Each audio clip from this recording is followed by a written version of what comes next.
हाँ हाँ, डंडा। चलो,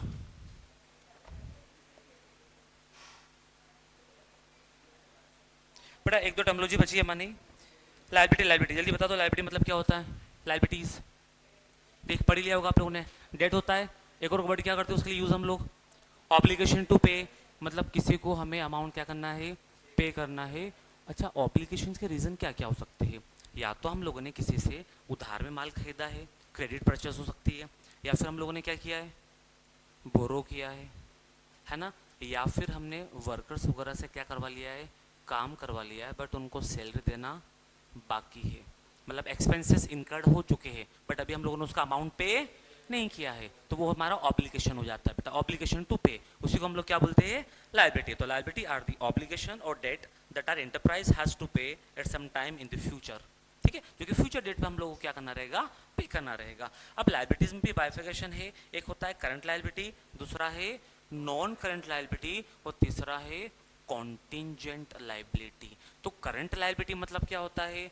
करंट लायबिलिटी मतलब सर वो लायबिलिटी जिसका पेमेंट हमें विद इन ए ईयर करना है, वो करंट लायबिलिटी हो जाएगी हमारी। और नॉन करंट लायबिलिटी मतलब जिसका पेमेंट हमें after a completion of financial year करना है, या फिर मोर देन ईयर लेटर करना है हम लोगों ने, एक साल के बाद करना है, तो वो क्या हो जाएगा हमारा नॉन करंट लायबिलिटी। ठीक है, एग्जाम्पल दे सकते हो नॉन करंट लायबिलिटी का और करंट लायबिलिटी का? नहीं नहीं नहीं, अब शॉर्ट टर्म लोन कितना शॉर्ट टर्म, अब ये भी होता है ना जनरली। जनरली क्या होता है ना कि एक रॉन्ग परसेप्शन है, हमें लगता है शॉर्ट टर्म लोन जो होता है विद इन 1 ईयर के लिए होता है। नहीं, शॉर्ट टर्म एक रेंज होती है जो कि समटाइम 1 ईयर्स टू 5 ईयर तक वेरी करती है, और long term 10 year to 20 years तक चले जाता है, तो वो तो बोलना गलत हो जाएगा। लेकिन हाँ, अगर हमने लोन ले रखा है फॉर ए ईयर, है ना, तो वो करंट लायबिलिटी का पार्ट रहेगा हमारा। क्रेडिटर्स, जिन लोगों से हम लोगों ने क्या कर रखा है, बोली से उधार में माल खरीद रखा है, तो उनको विद इन ईयर हमें क्या करना रहेगा, पेमेंट कर रहेगा। दूसरा, long term loans. Long term loan मतलब सर जो कि हमने 10 ईयर्स के लिए लिया था और 9 ईयर क्या हो चुके, कंप्लीट हो चुके हैं, तो ये 10th ईयर है, मतलब इस ईयर में क्या करना रहेगा हम लोगों को, उसका पेमेंट करना रहेगा। तो उसको बोलते हैं हम लोग क्या, maturity, maturity of long term debt, maturity of long term debt. तो जिस ईयर में लॉन्ग टर्म डेट मेच्योर होते हैं ना, उस ईयर में आके वो क्या बन जाते हैं, आपकी करंट लायबिलिटी बन जाते हैं हमारी। तो करंट लायबिलिटी जिसका payment with in a year करना है। ठीक है, क्रेडिटर हो गए हमारे, है ना, डेट जो कि for a maximum period of 12 month के लिए हम लोगों ने ले रखा था। वर्कर्स को salary, outstanding rent, outstanding wages, ये सब क्या हो जाते हैं हमारे, बोलो। और लॉन्ग टर्म लोन जिसका मैच्योरिटी कब आ रहा है, करंट ईयर में जो मैच्योर होगा, वो भी क्या बन जाएगा, आपका करंट लायबिलिटी हो जाएगा। ठीक है, नेक्स्ट नॉन करंट लायबिलिटी में क्या है सर, लॉन्ग टर्म बोरोविंग्स, क्या जाएगा इसमें, बोलो जिसे लॉन्ग टर्म बोरोविंग्स और लॉन्ग टर्म प्रोविजंस। ठीक है, इधर है शॉर्ट टर्म बोरोविंग और शॉर्ट टर्म प्रोविजंस। सर ये बोरोविंग तो समझ में आ गई हमें, शॉर्ट टर्म और लॉन्ग टर्म, एक बार ये प्रोविजंस बता दो ना। प्रोविजन क्या होता है बेटा, जल्दी बताओ, प्रोविजन क्या होता है? ये रहा प्रोविजन, और इसको हम लोग लायबिलिटी क्यों बना रहे हैं, प्रोविजन को लायबिलिटी क्यों बना रहे हैं हम लोग? प्रोविजन लायबिलिटी होती है, प्रोविजन लायबिलिटी होती है क्या आयुष राणा? प्रोविजन लायबिलिटी है क्या? क्योंकि सर लायबिलिटी के अंदर एग्जाम्पल में दिया लायबिलिटी तो है, क्यों लायबिलिटी है? तो उसके पहले एक बार थोड़ा सा प्रोविजन समझे क्या होता है। प्रोविजन के पहले समझते हैं रिजर्व क्या होता है। रिजर्व क्या होता है, ये तो पता है आप लोगों को, बोलो क्या होता है भाई?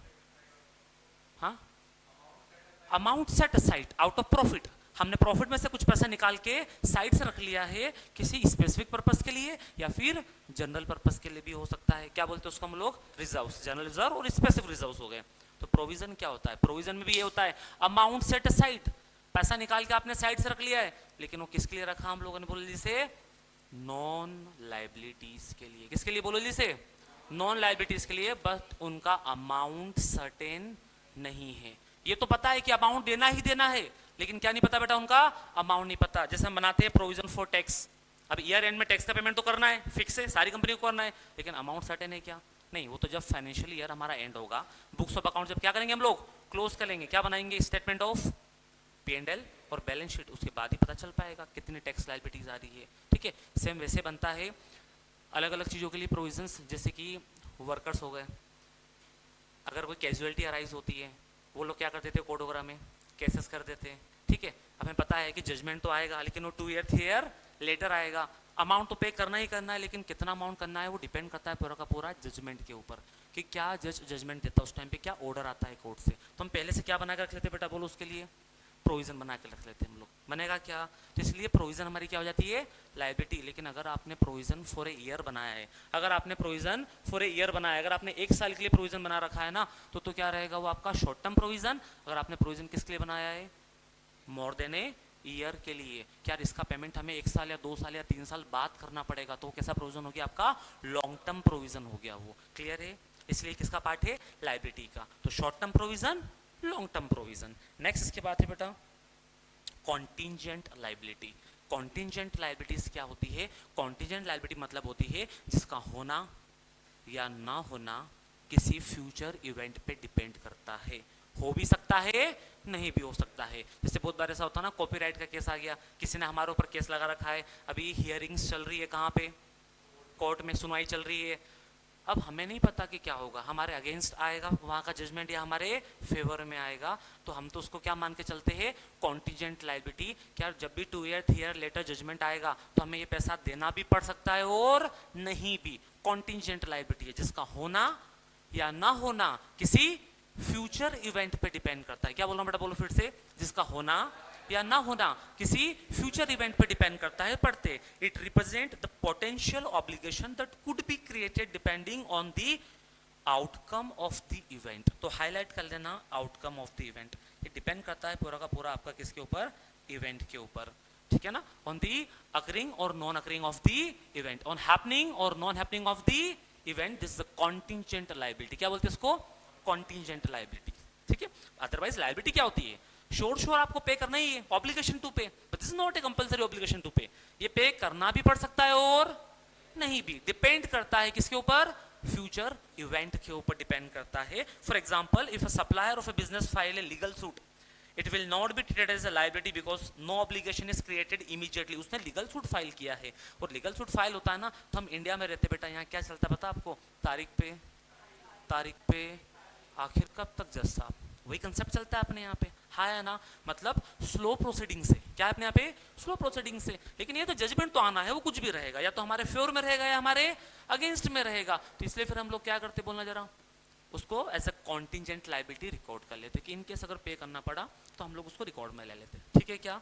नेक्स्ट, क्रेडिटर, पता है जिससे हम लोगों ने क्या कर रखा है, गुड्स परचेस कर रखा है क्रेडिट पे, या फिर अमाउंट उधार ले रखा है। लेकिन जनरली मैं बताऊं ऑनेस्टली, तो क्रेडिटर वर्ड यूज होता है क्रेडिट परचेस के लिए ऑफ गुड्स, कि गुड्स खरीदा है उसके लिए ही क्रेडिटर वर्ड आता है। और डेटर जिनको हमने गुड्स उधार में सेल किया है, जिनसे पैसा लेना है, ठीक है। तो जिनको पैसा देना है just because of credit purchase, क्यों, कौन होता है वो, क्रेडिटर।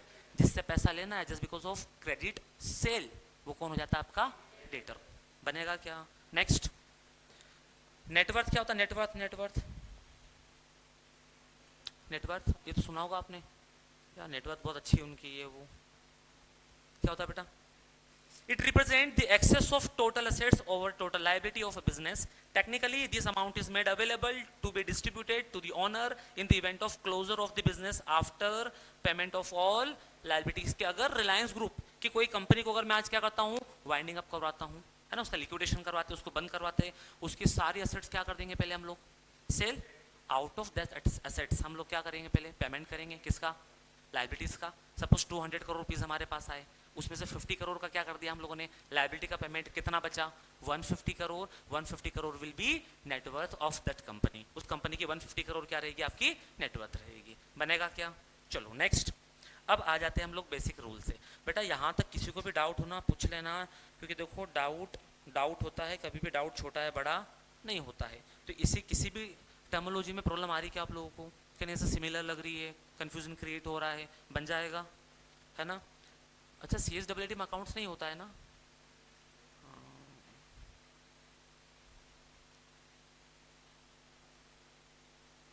चलो रूल ऑफ जर्नल एंट्रीज के रूल आ जाए हम लोग, ठीक है। अब हमें टर्मिनोलॉजी पता है तो हम थोड़ा रिलेट कर पाएंगे यहाँ पे, ठीक है ना। पहला रूल है बेटा यहाँ पे कौन सा आपका, personal account, second real account, तीसरा नॉमिनल अकाउंट। अब पर्सनल अकाउंट की बात करूं तो as the name suggested, personal, person, किसके ऊपर लगता है ये? पर्सन के ऊपर। And there are two kinds of person, natural person and artificial person. Natural person कौन है सर? राम, मोहन, घनश्याम और आप और हम। आर्टिफिशियल पर्सन कौन है sir? Reliance petroleum, Reliance digital, है ना, Reliance communication companies artificial person है सर। डीपी ज्वेलर्स, आनंद ज्वेलर्स, क्या है सब ये? आर्टिफिशियल पर्सन है, जो खुद से मूव नहीं कर सकते। उनको चलाने के लिए क्या चाहिए? Board of directors. उनको चलाने के लिए क्या चाहिए? मैनेजमेंट चाहिए उनको चलाने के लिए, वो आर्टिफिशियल पर्सन। हम खुद से मूव कर सकते हैं, हम कौन हो गए बेटा? बोल जैसे नेचुरल पर्सन हो गए। बनेगा क्या? तो देखना, पर्सनल अकाउंट का रूल पता है वैसे तो आप लोगों को। क्या बोलते हैं सर हम? डेबिट दी रिसीवर, क्रेडिट दी गिवर। कि जब कोई पर्सन कोई चीज रिसीव कर रहा होगा उसको क्या कर देंगे हम लोग? डेबिट। जब वो क्या कर रहा होगा, कोई चीज दे रहा होगा, उसको क्या कर देंगे हम लोग? क्रेडिट कर देंगे। ठीक है, एग्जांपल दे सकते हो क्या इसका आप? मान लो मैंने गुड्स परचेस किया है क्रेडिट में, किससे? गणेश से या मोहन से। तो क्या एंट्री पास करेंगे बेटा इसकी फिर हम लोग?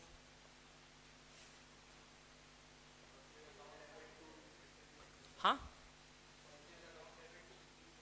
परचेस अकाउंट डेबिट टू, जिससे परचेस किया ऐसा देखना। गुड्स ऑफ ₹1,00,000, ठीक है, बाय कर रहे बेटा हम लोग राम से। दो चीज आइडेंटिफाई कर लो इसके अंदर, एक तो क्या आ रहा है? गुड्स, दूसरा कौन है? राम है। ठीक है ना। गुड्स क्या है हमारी? बोलो जल्दी से। असेट से। कौन सा रूल लगेगा इसके ऊपर? असेट्स में कौन सा लगेगा बेटा? रियल अकाउंट वाला। राम कौन है? पर्सन है। कौन सा रूल लगेगा इसके ऊपर? यस। तो इस पे लगाएंगे सर रूल कौन सा हम लोग? अपना पर्सनल अकाउंट वाला रूल। चलो, पर्सनल अकाउंट वाला रूल क्या रहेगा इसका? डेबिट दी, क्रेडिट दी गिवर। गुड्स है जो 1 लाख रुपीस का, हम लोगों ने क्या किया बेटा? बोलो जल्दी से। राम से परचेस किया है, राम से परचेस किया है। तो राम रिसीवर है, गिवर है? गिवर है। डेबिट करूंगा या क्रेडिट करूंगा मैं इसको? क्रेडिट करूंगा। तो फिर डेबिट किसको करेंगे हम लोग? गुड्स को। गुड्स, गुड्स वर्ड के लिए क्या बना रखा हम लोगों ने? Technical word purchase. और जब गुड्स सेल करते तो सेल्स अकाउंट, है ना। तो यहाँ देखना बेटा, गुड्स बिजनेस में आ रहा है क्या? परचेस किया ना, तो क्या रूल लग जाएगा रियल अकाउंट का? Debit what comes in. बोलो जल्दी से, क्या रूल लगा देंगे हम लोग यहाँ पे? Debit what comes in, credit what goes out. ये रियल अकाउंट का रूल गया बेटा हमारा, डेबिट व्हाट कम्स इन। अगर बिजनेस में एसेट्स आ रही है तो उसको डेबिट कर देंगे, और दूसरा क्या है? क्रेडिट किसको कर देंगे हम लोग? राम को। क्रेडिट किसको कर देंगे हम? राम को, क्योंकि वो क्या है? गिवर है। नहीं सर, वही तो बात है, ये तफियान उसी रूल है, फर्जी रूल है, ये नहीं मजे आते इनमें पढ़ने में। ये 11 तक इस रूल से पढ़ोगे ना तो ही ठीक है पर्सनल अकाउंट के। इसको जस्टिफाई नहीं कर पाओगे एक टाइम के बाद में। अभी ये तो बेसिक एंट्री परचेस सेल की, मैं आपको एक एडवांस एंट्री दे दूंगा ना, ये रूल फेल हो जाएगा वहाँ पे। आप बता ही नहीं पाओगे कि सर इसको डेबिट क्यों किया है, तो रिसीवर है नहीं, जबकि यहाँ पे यहाँ तो गिवर हो रहा है तो भी डेबिट हो गया। ये क्या होता है ना, बेसिकली राम से हमने गुड्स खरीदा है। कैसे खरीदा है? उधार में, तभी नाम आ रहा है एंट्री में। ठीक है ना। तो goods of ₹1,00,000 purchase from Ram on credit.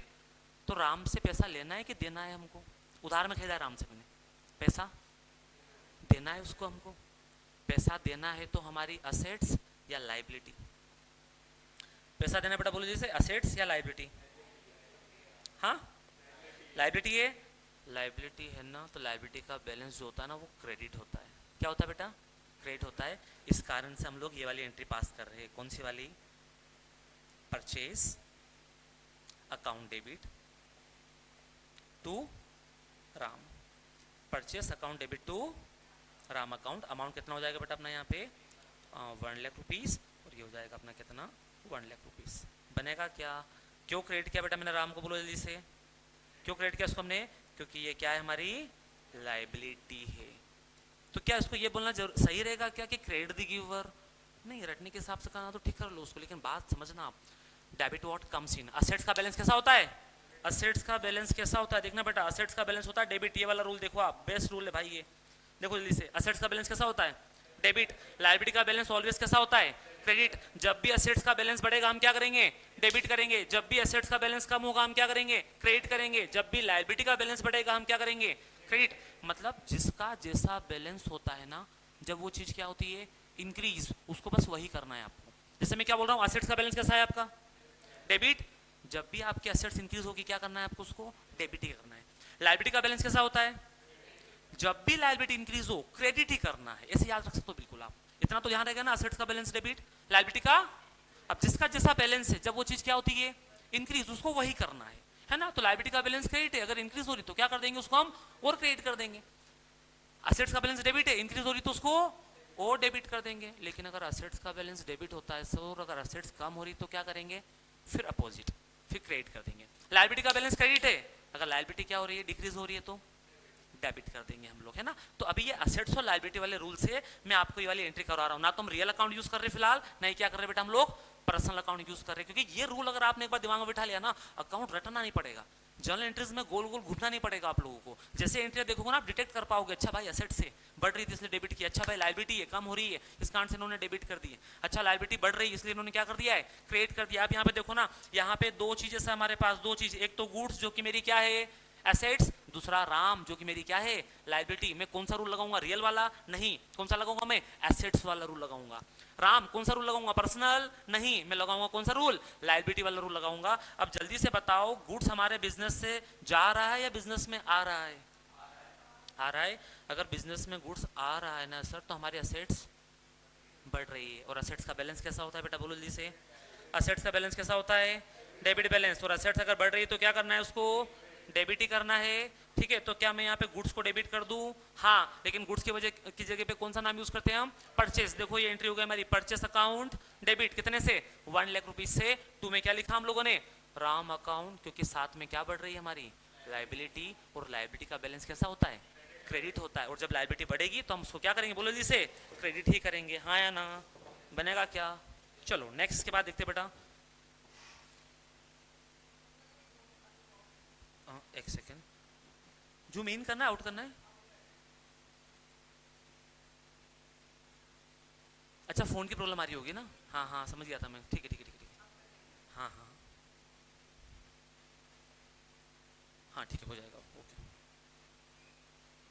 चलो एक रूल है जस्टिफिएबल है ना, कौन सा वाला कंप्लीट हो गया बेटा अपना असेट्स और लायबिलिटी वाला, क्लियर है। अब एक और अगर मैं आपको एंट्री बताऊं कि हम लोगों ने क्या किया, देखना paid salary to Mohan of rupees 50,000। जल्दी बताओ बेटा यहाँ क्या एंट्री बनेगी हमारी, paid salary to Mohan of rupees 50,000। अच्छा अपन डिटेक्ट करें दो चीजें इसके अंदर, सर एक तो क्या पे कर रहे हैं बेटा बोली से, सैलरी पे कर रहे हैं सर हम लोग, इनकम है एक्सपेंसेस है, एक्सपेंसेस है। दूसरा किसको पे कर रहे हैं मोहन को, तो क्या आ जाएगा पर्सनल अकाउंट, ठीक है सर। अभी फिलहाल तो यहाँ पे एक पर्सनल अकाउंट भी आ रहा है, और चूंकि आपको पे पर्सनल अकाउंट वाला भी क्या लगाना पड़ेगा यहाँ पे रूल लगाना पड़ सकता है, ठीक है। फिर तीसरा सर क्या पे कर रहे हैं हम, क्या गेहूं चावल दे रहे हैं बदले में, क्या क्या बार्टर सिस्टम चल रहा है, क्या पे कर रहे हैं हम लोग बड़ा बोलिए से कैश। तो सर यहाँ तो हमारे पास तीन चीज हो गई ना, एक एक्सपेंसेस, दूसरा पर्सनल अकाउंट, तीसरा कैश। अब बताओ क्या एंट्री बना रहे हो आप, और आप बोल रहे हो sir salary account debit to cash, क्योंकि बहुत बार क्या होता है ना पढ़ पढ़ के चीजें रट जाती है, रट तो ली हम लोगों ने। इसमें मोहन को क्यों हटा दिया भाई आपने, मोहन क्यों नहीं आ रहा है यहाँ पे, क्योंकि सैलरी तो मोहन को दे रहे हो, और आपका पर्सनल अकाउंट तो बोलता है ना डेबिट दी रिसीवर, तो फिर मोहन अकाउंट डेबिट करें ना। एंट्री तो ये बनना चाहिए ना बेटे हमारी, क्या एंट्री बनना चाहिए बोल दी से मोहन अकाउंट डेबिट टू, बोलो एंट्री क्या बनना चाहिए बेटा हमारी, Mohan account debit to cash. कितना अमाउंट टू कैश अकाउंट, कितना अमाउंट बेटा बोलो दी से 50,000, 50,000 ये एंट्री हमारी होना चाहिए, right. Debit the receiver, and assets हमारी बढ़ रही है कम हो रही है, जब कैश जाएगा तो असेट्स बढ़ेगी या कम होगी, कम होगी, तो असेट्स को क्या कर दो क्रेडिट, क्योंकि असेट्स का बैलेंस डेबिट होता है, जब भी असेट्स कम होती है क्या कर दो आप क्रेडिट। सर हमारी असेट्स कम हो रही है, कैश का बैलेंस डाउन हो रहा है हमारा, तो हमने क्रेडिट कर दिया। मोहन को डेबिट कर रहे हो, क्या एंट्री सही है, क्या ये वाली एंट्री सही है क्या नहीं है। तो क्या होगा जब आप जनरल एंट्री पास करोगे ना, तो नाम तो डिटेक्ट होगा बहुत बार कि हमने सैलरी मोहन को पे की है, रेंट जो है मनोहर को पे किया है, लेकिन उनको हम लोग नहीं लेते। उसका मैं लॉजिक बता रहा हूँ आप लोगों को। कंपनीज के अंदर लैक्स ऑफ एम्प्लॉइज होते हैं, लाखों में एम्प्लॉई है, क्या लाखों लोगों के नाम लिखोगे क्या, और इन सब के नाम लिखोगे ना, तो फिर मनोहर आपके लिए पता है, मोहन आपके लिए क्या हो गया एक्सपेंसेस, और सारे एक्सपेंसेस कहाँ जाते हैं जनरल एंट्री से निकल के लेजर में, लेजर से उनका बैलेंस कहाँ जाएगा प्रॉफिट एंड नॉमिनल लेजर है ना, प्रॉफिट एंड लॉस अकाउंट में। अरे भाई प्रॉफिट एंड लॉस अकाउंट में 1 लाख लोगों के अकाउंट डाल दोगे तो स्टेटमेंट कहाँ बचा, आपने तो उसको भी लेजर बना दिया। स्टेटमेंट सर, स्टेटमेंट क्या होता है? जो सिंगल व्यू में, क्या दे रहा है हम लोगों को? बोलिए से सब चीजें का यस कंक्लूजन बता रहा है, कंक्लूसिव एविडेंस है ना। स्टेटमेंट ऑफ P&L और बैलेंस शीट सिंगल व्यू में बता देता है कंपनी की क्या अर्निंग कैपेसिटी, सिंगल व्यू में बता देता है कंपनी की financial position. This is statement. उसको स्टेटमेंट रखना है ना, तो फिर भाई इनके रिप्रेजेंटेटिव अकाउंट बनाने पड़ेंगे आपको। क्या बनाने पड़ेंगे इनके? एक अकाउंट बनाओ जो इन मोहन, श्याम, घनश्याम को क्या करे? रिप्रेजेंट करे। तो सारे लोगों को पे तो क्या कर रहा हूं मैं? सैलरी। मुझे क्या करना, मोहन को कितनी दी, श्याम को कितनी दी, वो अपने रिकॉर्ड में रखो, P&L में मत दिखाओ। P&L में टोटल सैलरी दिखा दो आप। तो एक सिंगल अकाउंट ओपन करते, क्या लिखते बेटा, मुझको बोलो जल्दी से। Yes, salary account debit to cash, account. कितना अमाउंट? 50,000, 50,000। ये एंट्री पास हो जाएगी हमारी। बनेगा क्या? देखना तो क्या ये वाली एंट्री सही है? हाँ सर। तो हमने क्या क्या बताया इसमें से सर? 3 नाम डिटेक्ट हो रहे थे। कौन कौन से? एक तो सैलरी जो कि एक्सपेंसेस है, दूसरा मोहन, तीसरा 50,000 रुपए जो कि कैश जा रहा था। 3 चीज थी। हमने इसमें से एक चीज हटा दी। कौन सी हटा दी? मोहन हटा दिया। तो जब भी हम लोग कोई एक्सपेंसेस पे कर रहे, किसी इंडिविजुअल को पे कर रहे, तो कभी भी इंडिविजुअल का नाम नहीं आएगा। फिर किसका आएगा? उसके रिप्रेजेंटेटिव अकाउंट का, वो अकाउंट जो उसको रिप्रेजेंट करेगा। तो जब हम रेंट पे करते हैं ना, तो शाम का नाम नहीं लिखेंगे, रेंट तो शाम को जा रहा है, लेकिन मैं क्या लिखूंगा? Rent account debit, wages account debit. आई बात समझ में? क्या बन जाएगा? ठीक है। तो सर ये हो गया paid salary to Mohan of ₹50,000। इस पे सर हमने 2 अकाउंट डिटेक्ट किए। पहला सैलरी जो कि इनकम है, एक्सपेंसेस है हमारे बिजनेस के लिए। एक्सपेंसेस जितने भी होते हैं ना सर, वो बिलोंग करते हैं कौन से अकाउंट से? हमारे नॉमिनल अकाउंट से। कौन सा अकाउंट से? बोल जिसे। और नॉमिनल अकाउंट का रूल क्या है हमारा? Debit all the expenses and losses. बोलो बेटा, डेबिट ऑल दी, जितने भी एक्सपेंसेस एंड लॉसेस है उनको क्या करेंगे हम लोग? डेबिट। और credit all the income and gain, and credit all the income and gain. तो सैलरी हमारे लिए क्या है? एक्सपेंसेस। तो क्या करूंगा? उसको मैं डेबिट करूंगा। इसलिए एंट्री के अंदर हम लोगों ने क्या किया है? सैलरी को डेबिट किया है। क्लियर है क्या पहला ये वाला? इसलिए हमने क्या किया बेटा, यहाँ पे देखो, salary account debit to cash क्यों किया? रियल अकाउंट पे लगा सकते हो, क्रेडिट व्हाट गोज आउट।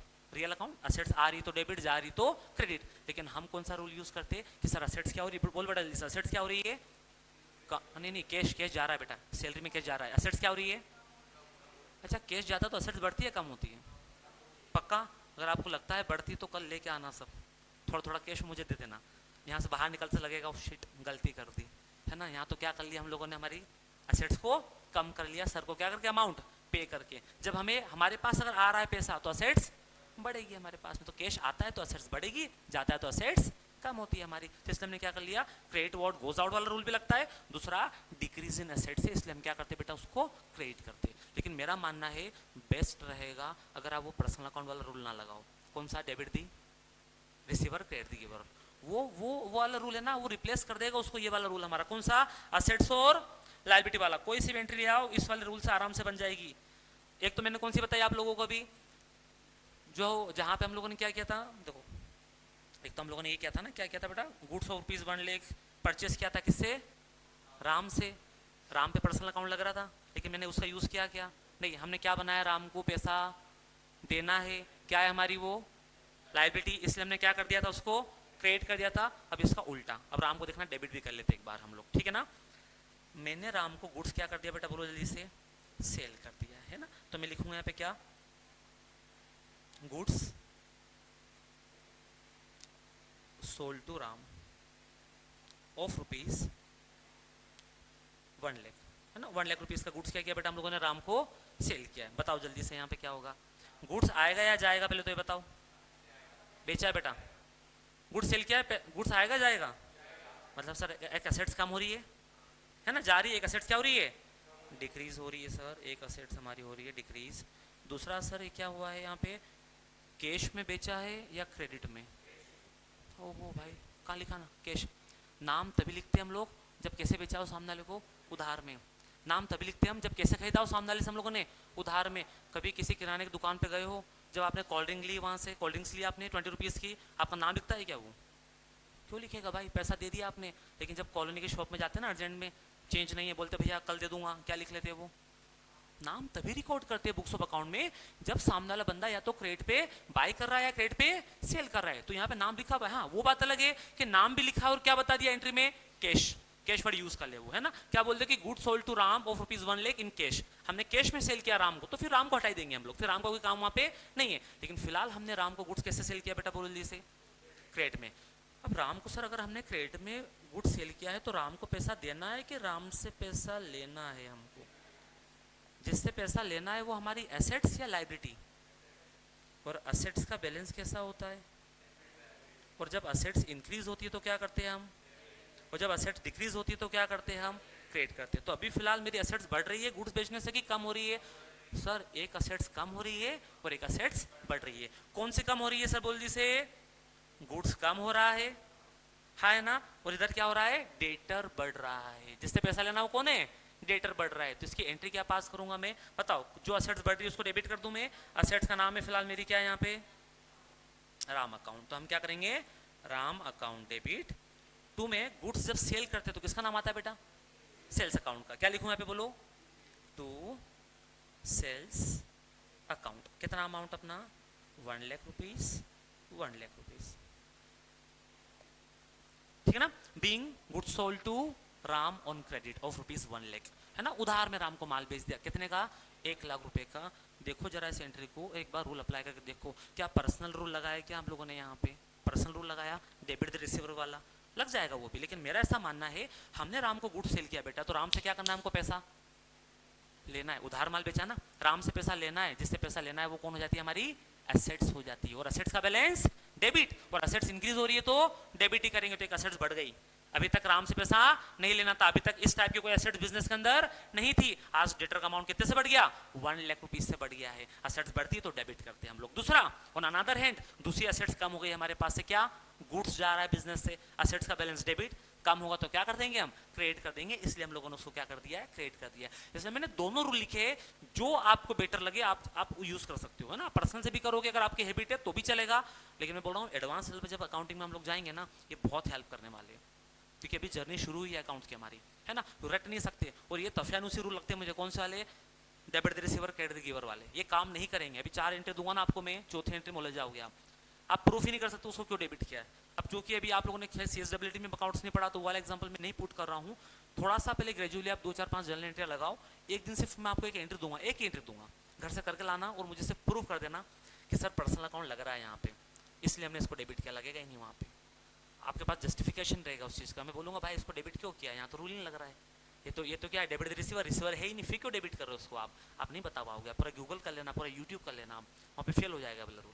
लेकिन वहाँ पे आप ये बता दोगे कि सर लाइबिलिटी है हमारी, और लाइबिलिटी क्या हो रही है, कम हो रही है ना, इसलिए राम को इन्होंने डेबिट कर रखा है यहाँ पे। क्योंकि लाइबिलिटी का बैलेंस कैसा होता है, क्रेडिट, और जब लाइबिलिटी कम करनी है तो क्या कर दो, डेबिट। तो ये लाइबिलिटी को कम कर रहे इसलिए उन्होंने राम को यहाँ पे क्या कर रखा है, डेबिट कर रखा है। वहाँ शायद ये रूल 100% काम करेगा, है ना। तो इसलिए इसको थोड़ा सा सीरियसली लेना, टाइम पास मत लेना कि नहीं सर हमारा तो 3 रटे हुए रूल, गोल्डन रूल जिनको बोलते हैं ना, वो कोई गोल्डन नहीं है उतने जितना गोल्डन हमने बना रखा है। उसके अलावा ये वाले रूल ज़्यादा बेटर रहेंगे। चलो आगे बढ़ जाए बेटा, इसके बाद हम लोग यहाँ से नेक्स्ट ये रही एंट्री, जल्दी जल्दी बता दो मुझे।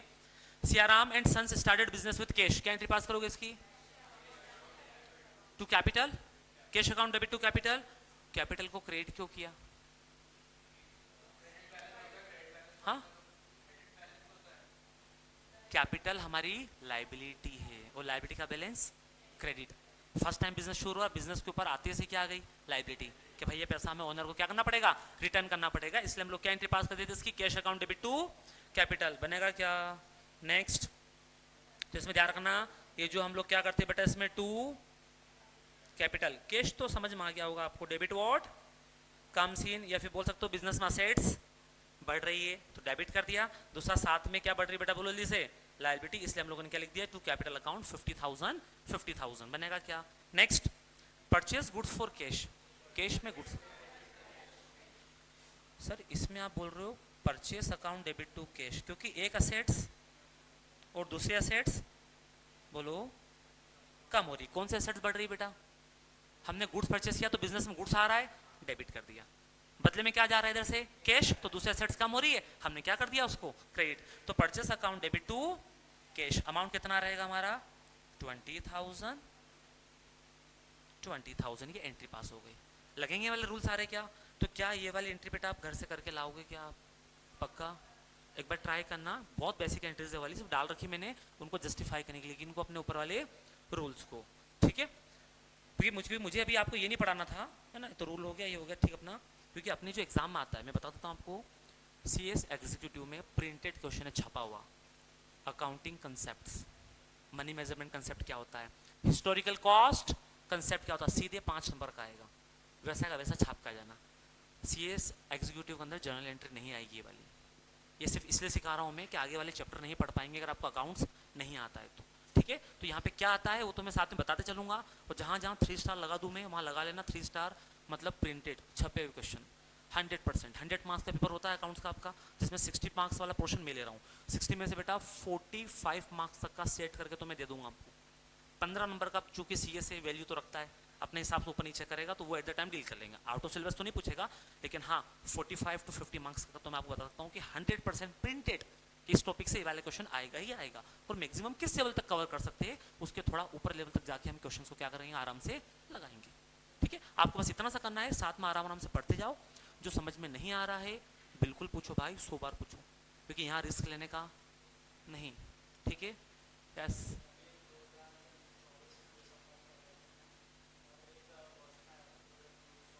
हाँ गोल्डन रूल्स ऑफ अकाउंट छाप देंगे, तीनों रूल ऑन टंग से ना, हाँ नहीं गोल्डन रूल्स ऑफ अकाउंट में तीनों, real account, personal account, nominal account, उसे थ्योरी बेस लिखना, उसको एक्सप्लेन करना बस अपने को खाली, गोल्डन रूल्स ऑफ अकाउंट्स, है ना। तो वो तो इसलिए तो मैंने नोट्स के अंदर डाले बेटा, मैंने हटाया थोड़ी उसको, मैं बोल रहा हूँ हम एंट्री पास करेंगे ना तो हम लॉजिकल बेसिस पे करेंगे, कौन से वाले से, एसेट्स और लाइबिलिटी वाले से। एग्जाम में लिखने के लिए आया वो तो लिखा हुआ है नोट्स में, तो डाला मैंने आपको कि वो तो ऐसा कैसा छाप कर जाएंगे हम लोग कि पर्सनल अकाउंट किस पे लगता है, पर्सन पे, नेचुरल और आर्टिफिशियल पर्सन, क्या रूल रहेगा, डेबिट दी क्रेडिट दी गिवर। रियल अकाउंट किस पे लगता है, एसेट्स पे, ठीक है ना, क्या रूल है, debit what comes in, credit what goes out. फिर नॉमिनल अकाउंट बता देंगे हम, नॉमिनल अकाउंट किस पे लगता है, इनकम और एक्सपेंसेस पे, debit all the expenses and losses और credit all the income and gain हो जाएगा आपका, ठीक है। चलो नेक्स्ट, अब आते हैं अकाउंटिंग कन्वेंशंस पे।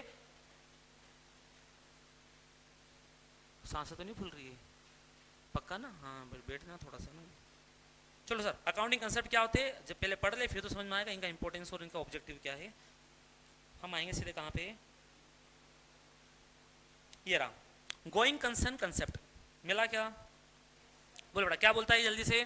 गोइंग कंसर्न कंसेप्ट क्या बोलता है कि जब भी हम किसी ट्रांजेक्शन में एंटर होंगे, या तो किसी के साथ में डील कर रहा हूँ बिल्डिंग खरीदने की, हाँ है ना, या फिर मैं कोई मशीन खरीद रहा हूँ, या फिर मैं वर्कर को सैलरी पे कर रहा हूँ, कुछ भी वॉट, जब भी हम किसी ट्रांजेक्शन को रिकॉर्ड करेंगे या किसी ट्रांजेक्शन में क्या होंगे बेटा, एंटर होंगे, तो ये मान के चलेंगे कि बिजनेस जो है ना हमारा कंटिन्यू रहेगा, अभी उसको बंद करने का कोई चांस नहीं है, हाँ है ना। अनफोर्सेबल पीरियड के लिए बिजनेस क्या रहने वाला है हमारा, कंटिन्यू रहने वाला है। क्योंकि अगर ये कंसेप्ट आप लोगों ने नहीं लगाया ना तो बात को समझना, होगा क्या पता है आपको, होगा कुछ नहीं, आप डिप्रिसिएशन वगैरह नहीं लगा पाओगे।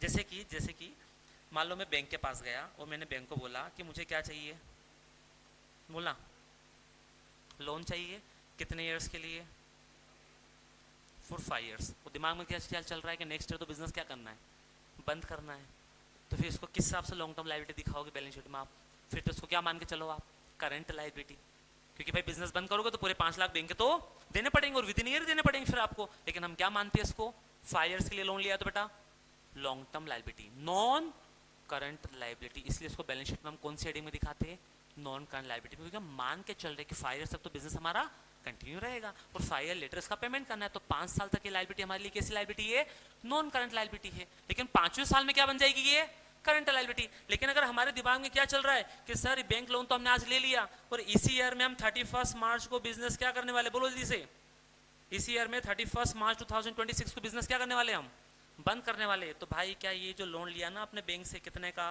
50 लाख रुपीस का, ये आपकी करंट लायबिलिटी है नॉन करंट लायबिलिटी है, फिर तो आपको इसको करंट लायबिलिटी ट्रीट करना पड़ेगा, ध्यान रखना। फिर तो क्या ट्रीट करेंगे बेटा इसको हम लोग, करंट लायबिलिटी ही ट्रीट करेंगे हम इसको, बनेगा क्या।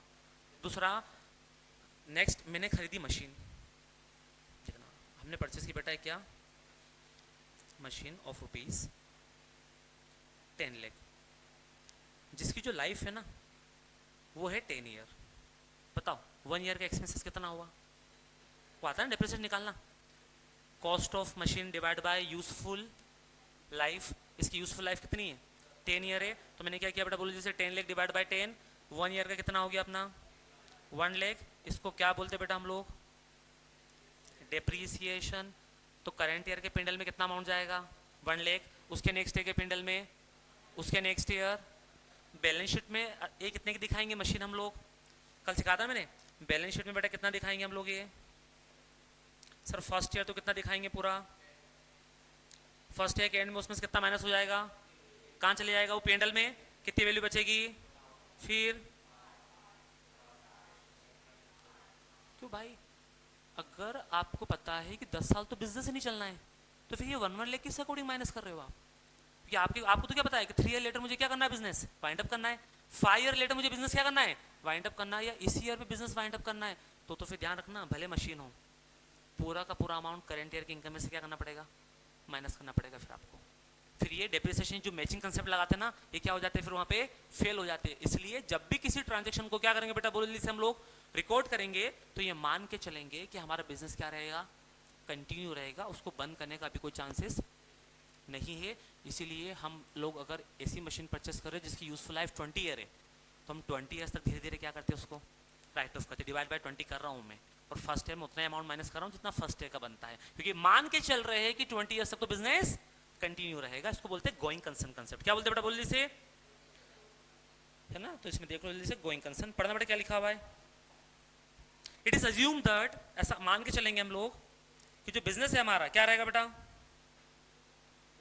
Will continue to exist for a long period in future. उसको वाइंड अप करने का कोई भी चांसेस नहीं है। The transaction are recorded in the books of business on the assumption that it is continue, it is a continuing enterprises. Next, it is because of this concept that distinction is made between revenue and,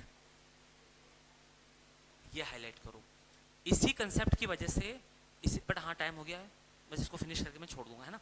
इसी concept की वजह से हम लोग revenue और capital expenditure में बाइफिकेशन कर पाते हैं।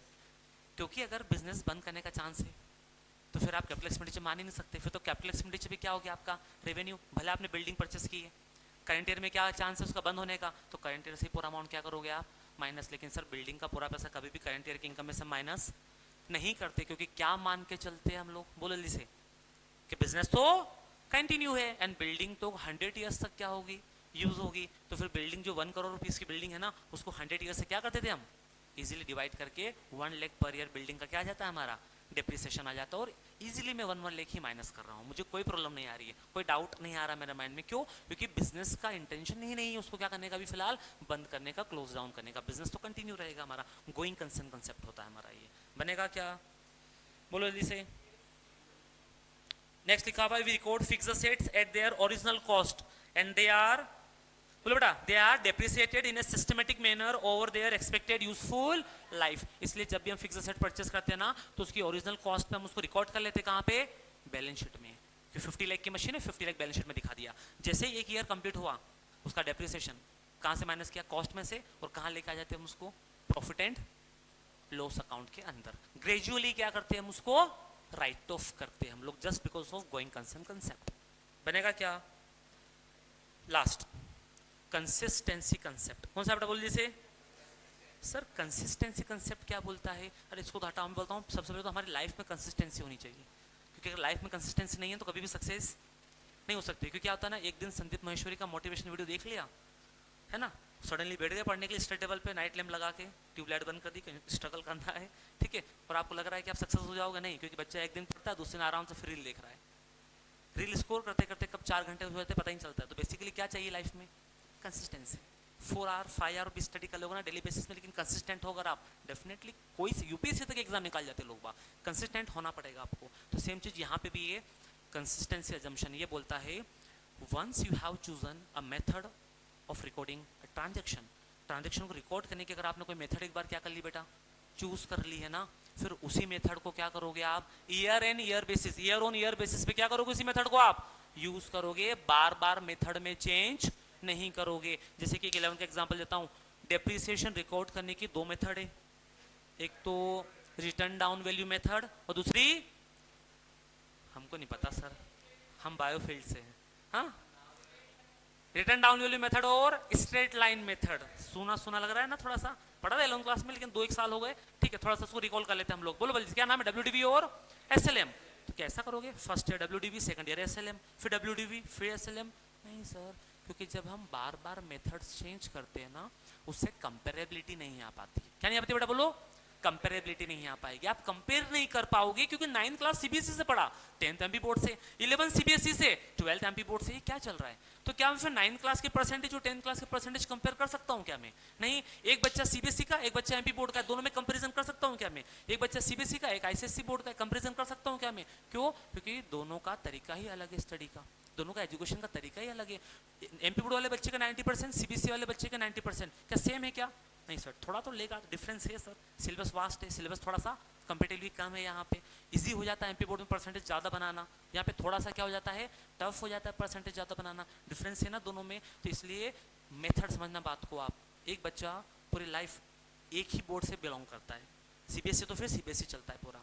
ऐसा करते क्या पेरेंट्स कि नहीं बेटा चलो इस बार तो एमपी बोर्ड से करवा देते, नेक्स्ट फिर सीबीएसई से? तो यहाँ पे भी ऐसा है कि एक बार अगर आपने मेथड चूज कर लिया ना, तो ईयर ऑन ईयर बेसिस पे उसी मेथड को क्या करोगे आप? यूज करोगे। बार बार मेथड में चेंज नहीं करोगे, फ्रीक्वेंटली मेथड में चेंज नहीं करोगे, जब तक कि बहुत ज़्यादा हार्ड एंड फास्ट ना हो जाए, जब तक कि बहुत ज़्यादा अर्जेंट ना हो जाए। किसके लिए?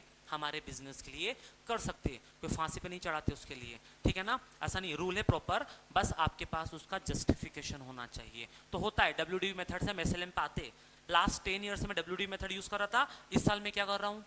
एसएलएम करना चाह रहा हूँ ना, कर लो, जस्टिफिकेशन होना चाहिए। हम एसएलएम पे शिफ्ट हो जाते हैं, लेकिन फिर उसके बाद नेक्स्ट 10 ईयर तक क्या रहेगी? एसएलएम ही रहेगी, है ना? इन्वेंटरी वैल्यूएशन की मेथड है लिफो और फिफो, सुना है क्या हम लिफो फिफो का? Last in first out, first in first out. तो अगर आप लिफो मेथड से इन्वेंटरी वैल्यूएशन करते हो ना, तो फिर लिफो से ही चलेगा, और फिफो से करते हो तो फिफो से चलेगा। ऐसा नहीं कि 1 year LIFO then second year FIFO, है ना? तो एक ही मेथड क्या करना आप लोगों को यूटिलाइज करना है। तो पढ़ लो बेटा क्या लिखा है इसमें जल्दी से। Accounting principle and method should remain consistent, बस हाईलाइट कर लो, इतना सा, खत्म। जो अकाउंटिंग प्रिंसिपल है ना बेटा हमारे, और जो मेथड यूज कर रहे हैं ना, वो कंसिस्टेंट होना चाहिए ईयर टू ईयर बेसिस पे। This should not be changed from year to year in order to enable the management to compare, highlight करना, to compare the profit and loss account and balance sheet। क्योंकि अगर आप frequently changes करोगे ना, तो management खुद क्या नहीं कर पाएगा? कंपेरिजन नहीं कर पाएगा कि लास्ट ईयर हमारा जो परफॉर्मेंस था बिजनेस का वो बेटर था या करंट ईयर वाला बेटर है। क्योंकि सर आपने जो लास्ट ईयर जो मेथड लगे ना डिप्रिसिएशन की, उसमें अमाउंट ऑफ डिप्रिसिएशन क्या आ रहा था? कम, मतलब एक्सपेंसेस कम है, एक्सपेंसेस कम है, तो इनकम कैसे आ रही थी लास्ट ईयर? बढ़ी हुई। आपने इस बार वो मेथड चूज की डेप्रिसिएशन की, जिसमें डेप्रिसिएशन का अमाउंट कैसा आता है? ज्यादा, खर्चा ज्यादा बढ़ा लिया आपने, तो इनकम क्या होगी इस बार की? कम। कैसे कंपैरिजन करोगे? मेथड ही चेंज कर दिया आपने पूरी, तो उससे क्या हो जाता है ना, कंपेरेबिलिटी खत्म हो जाती है। हाँ है ना? तो आप चाहो तो बेटा लिख सकते हो, कंसिस्टेंसी कंसेप्ट इनेबल, है ना, कंपेरेबिलिटी। किसमें हेल्प करता है बेटा? ये कंपेरेबिलिटी में हेल्प करता है। वो भले कंपेरेबिलिटी हमारी इंटर फर्म हो या इंट्रा फर्म हो, ठीक है क्या? लेकिन मेजरली ये इंट्रा फर्म में प्रॉब्लम देता है। इंटर फर्म से हमें क्या करना है? टाटा कंपनी डब्ल्यूडीवी यूज कर रही है, हम क्या कर रहे हैं? एसएलएम, बस हम एसएलएम करते रहे, क्योंकि हमें तो हमारे प्रीवियस ईयर के परफॉर्मेंस से क्या करना रहता है? कंपैरिजन करना रहेगा। तभी कंपैरिजन कर पाएंगे जब मेथड क्या रही बेटा? बोलो, सेम। 8th क्लास में आपके 70% बने, पेरेंट्स ने बोला बेटा बहुत कम है यार, 90 बना ले, मैकबुक दिला दूंगा। आपने बोला ये लो पापा हो जाएगा, next time MP board school में चले गए आप, और फिर 90% बना के लिया, लाओ दे दो मैकबुक। बोला ये भी क्या बात हुई, ये तो क्या हो गया? बोले लीजिए चेंज हो गई मेथड आपकी स्टडी की, तो अब मैं कंपैरिजन नहीं कर सकता कि वो 70% अलग है भाई, ये 90% अलग है। बेटा वो एमपी बोर्ड वाले अदरवाइज मत लेना, है ना? जस्ट मैं बोल रहा हूँ, मैं सिलेबस डिफरेंस उसमें क्या थोड़ा सा है, तो आपको पता होगा ये चीज़। तो मैं मतलब आपको फॉर ग्रांटेड नहीं ले रहा हूँ चीज़ों को, और आपको डिमोटिवेट भी नहीं करूँगा एमपी बोर्ड से अगर कोई है तो। ऐसा नहीं है, एमपी बोर्ड वाले बच्चे भी चांद पे पहुँच चुके हैं, चाहते सब। बोर्ड से फर्क नहीं पड़ता है, फर्क पड़ता है आपके डेडिकेशन से, आपके पढ़ने से। Syllabus remain the same. CBSE में बहुत गधे बच्चे देखे मैंने, जो रट के 90 बना लेते और कुछ नहीं कर पाते, ठीक है? वो 60% वाले बच्चे भी सी बन के बैठे हुए। तो परसेंटेज मैटर नहीं करते 12th क्लास तक के। जब जागो तब सवेरा, बस पढ़ना शुरू कर देना आदमी, वहीं से जर्नी क्या हो जाती है हमारी? शुरू हो जाती है हमारी, ठीक है क्या? तो कंसिस्टेंसी कंसेप्ट क्लियर है बेटा? क्या बोलो, क्या बोलोगे? कि एक बार अगर हमने जो मेथड क्या कर लिए, चूज कर लिए है ना, फिर frequently continuously year on year basis पे वही मेथड क्या करेंगे हम लोग? यूज करेंगे, सो दैट बिजनेस के अंदर क्या रहे? कंपेरेबिलिटी रहे। क्या रहे बेटा? बोलो जिसे कंपेरेबिलिटी रहे, ये टेक्निकल वर्ड्स है, ये यूज़ करेंगे हम लोग तभी मार्क्स मिलेंगे। यहाँ पे consistency concept play very important role, लिखने से मार्क्स नहीं मिलेगा, है ना। मतलब समझो ना, मन से, तन मन धन से जो लिखते हो ना आप एग्जाम में, मतलब कॉपी भरने के मार्क्स नहीं मिलते हैं। टेक्निकल वर्ड्स भले 4 लाइन में लिखो, मार्क्स फुल मिलते हैं। 5 नंबर का क्वेश्चन है, 5 लाइन भी और कर दोगे ना उसको आप, मार्क्स मिल जाएंगे, लेकिन मन से लिखाना कुछ नहीं मिलेगा, ठीक है। चलो नेक्स्ट कंसेप्ट इसके बाद में जो है वो अभी नहीं पढ़ेंगे, कल से पढ़ेंगे। कौन सा है भाई इसके बाद? बहुत सारे हैं, अच्छे कंसेप्ट है सारे, ये पढ़ेंगे तभी अकाउंट्स आगे पढ़ने में मजा आएगा। यहाँ तक क्लियर है क्या? लेकिन बेटा बस आज थोड़ा सा लेट हो गया था, मैं कल टाइम से आ जाऊँगा, तो कल की डेट में ये सारे कंसेप्ट क्लियर करवा दूंगा मैं आपको, है ना। सारे कॉन्सेप्ट फिनिश कर लेंगे तो फिर हम नेक्स्ट चैप्टर पे जंप कर जाएंगे टाइम से। ये इसका 5 to 10 मार्क्स का वेटेज है इस वाले चैप्टर का, तो इसका 10 मार्क्स स्कोर करके हम आगे बढ़ जाएंगे नेक्स्ट चैप्टर पे हम लोग, ठीक है। चलो यही फिनिश करते बेटा क्लास, कोई डाउट तो नहीं है? पक्का पढ़ के आना कल, वो एंट्री लगा कर लाना, फिर एडवांस एंट्री दूंगा कुछ लगाने के लिए उसके बाद में, जहाँ पे फिर हम कौन से रूल यूज़ करेंगे अपने असेट्स और लायबिलिटी वाले, तो आपको समझ में आ जाएगा कि हाँ सर वो पर्सनल अकाउंट वाला रूल क्यों फेल हो जाता है वहाँ पे। चलो बेटा भगो जल्दी से, मिलते कल।